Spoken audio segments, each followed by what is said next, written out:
Here we are with Christopher Smith, the man who has directed, but not written for a change, Black Death, which is about the 14th century bubonic plague that plagued Europe. And it stars Sean Bean, who I remember first meeting when I was on the set in Dublin of The Field with Richard Harris. Wow, okay. And he's best known, of course, for The Lord of the Rings. And Eddie Redmayne, who, of course, we have seen go to bed with his mother, Julianne Moore, in a movie that few people saw. And so I guess, Chris, the first thing is, when I looked up your credits, this is your number 6 film?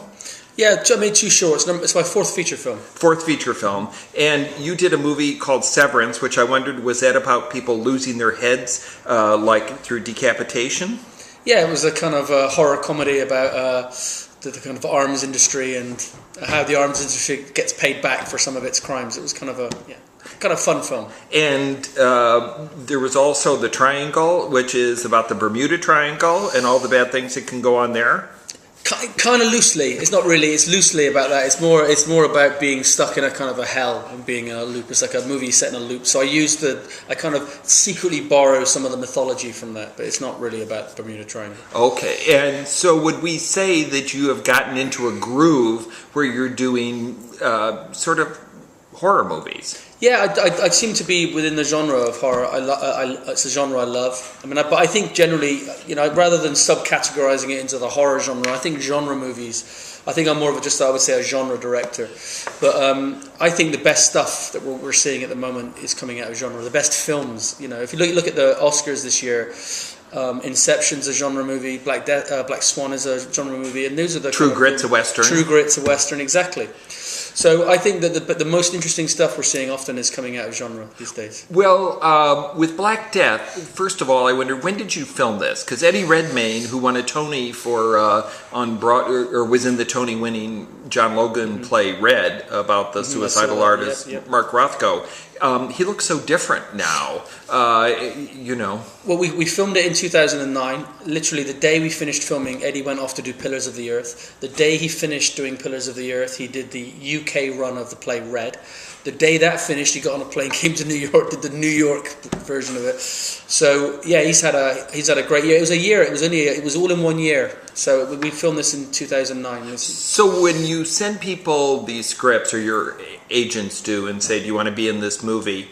Are you surprised when people like Sean Bean and Eddie Redmayne say, "Yes, let me go back to the Black Death and let me burn witches and use swords"? Sean was already attached to the project, and Sean loves anything like this, And I've made one film now that's set in that period, and I want to make loads more. Sean obviously has done Lord of the Rings. He's just done the Game of Thrones. He loves that period, so that's why I knew that Sean. Once someone said Sean's attached, I'm like, good, because Sean loves this stuff. I love this stuff. In terms of Eddie was. I saw Eddie's tape.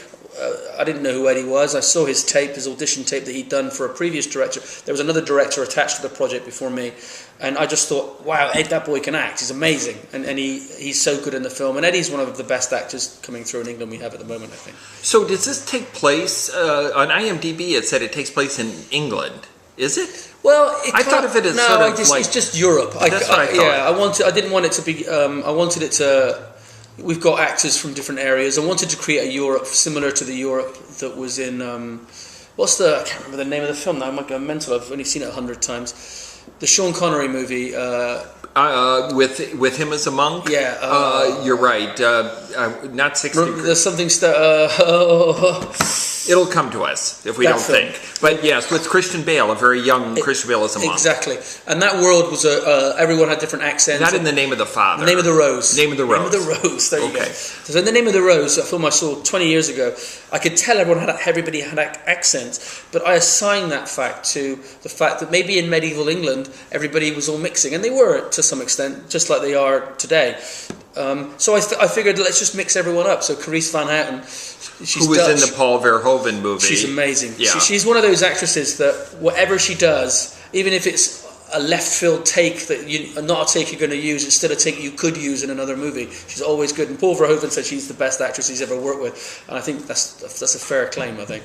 Well, so how historically accurate, if at all, is this about the way this is a tribe that's going around with a horrible piece of torture equipment to basically take a woman from a village who is a heretic and a witch, and they think these are the people that are causing the Black Death, God's punishment, come upon the people. Well, it's very realistic in the sense I wanted the movie to look at what would it be like then, rather than try and invent witches and demons. To say, well, the period itself was one of the darkest periods of European history, not just in terms of the bubonic plague, but also the way they were dealing with religion and the way people were persecuted for their faith. And what I liked about it was that at the period, obviously, when the plague came, lots of people were blamed. I mean, there were all the usual suspects were that religion caused it, these people caused it. But in our film, we come from two standpoints, which is one, it was sent by the devil to torment you, and the other, that it was sent by God to punish you for your sins for not coming to church enough. And the church was in a real quandary at the time because everyone was dying. So the priest would say, well, come to church and pray more, then you won't die. But they would carry on dying. So there was this real crisis in the church where they believed that we could lose the masses here, we could lose the congregation, because everything we're saying, this is a disease that we've never seen before, we can't control it. So the idea of sending guys off to find a target to blame is very accurate. And I think one of the crazy things about the script that I love is that we send someone off to because the plague, Sean Bean believes the plague is sent by God to punish us for our sins. We go off to the village where there is no plague, and if there's no plague, there's no God.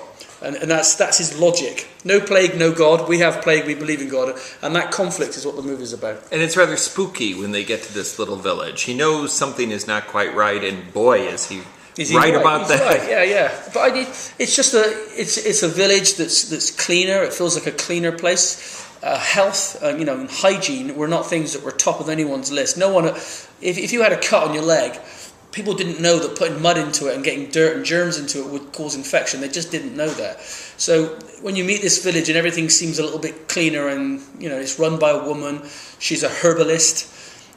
But even just being a woman in charge of a village would be enough reason to be burnt as a witch in those days. So all of these, which is mentioned, yeah, and all of these conflicts are interesting, and also they all have, I think, this idea of the fear of fundamentalism, the causes of fundamentalism, the clash of civilizations that is going on in the movie are all very relevant, and I wanted to try and push all that through to the fore to make the film feel a bit more modern in its approach. So it's very realistic in answer to your question in terms of we tried to be as accurate as we could. We tried not to invent things that weren't there. Now, the Eddie Redmayne character is a monk, but he hasn't, I don't think, taken his final vows. He seems to be having a little crisis of faith and has a girlfriend. Yeah. So where is celibacy here? Well, that's right. Well, he's his journey as a character. He's a moderate Christian, effectively, but in a world that wasn't moderate. He believes that he could love his God fully and still love a girl, and the two won't clash. But he was told that you can't do that. You have to choose one or the other.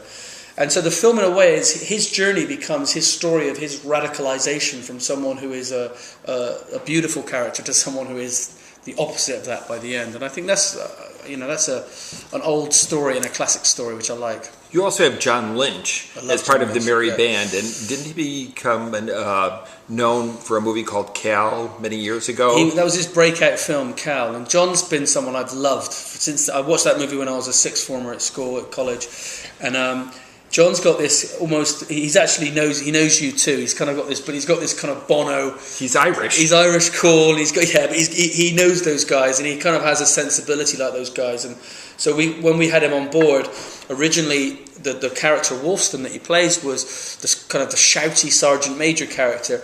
You give it to John, and he puts a whole new spin on it. He's gentle. He's kind of worldly. I like to look at them as though, if you look at them as a German army unit in World War II, he's the leader of the kind of army, and Sean Bean's a Nazi. And that's the kind of the way it works. And they're all forced together on this journey. And I say that because Sean's character sees everything in black and white. And whereas John Lynch's character, he sees the world in grey. And I think that's, he's a modern character within a medieval world. Do you say to Sean Bean, now Sean, I see you as the Nazi in this I little movie? I have told him that. We wouldn't even let John sit with the guy.